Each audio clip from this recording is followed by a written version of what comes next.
Hi guys! Ayan, sa mga nanonood, eto nga po pala ang gamit kong Unilove Vegan Baby Cream ng aking baby.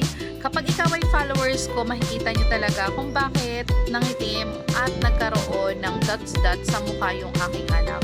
O nagkaroon ng irritation yung kanyang face.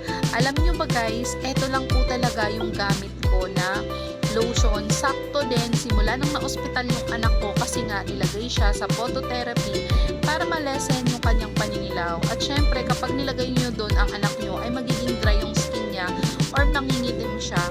2 days pa lang nga siyang ginagamitan ko nito. Abay, nakita ko na yung changes, lalong-lalo na sa face niya kasi nga nagkaroon ng irritation yung kanyang face kasi nga nilagyan siya ng cream sa mukha, ay este sa mata para naman hindi mag-cause na mabulag yung ating mga anak.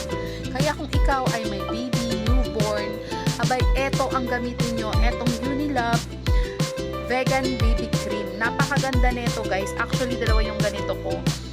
Dati hindi ako gumagamit nito kasi nga naman yung anak kong panganay ay napakaganda ng skin. Pero grabe guys, mapapawaw kayo nito.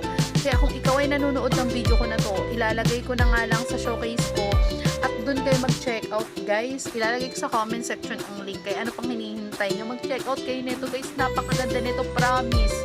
As in, napakaganda niyang gamitin.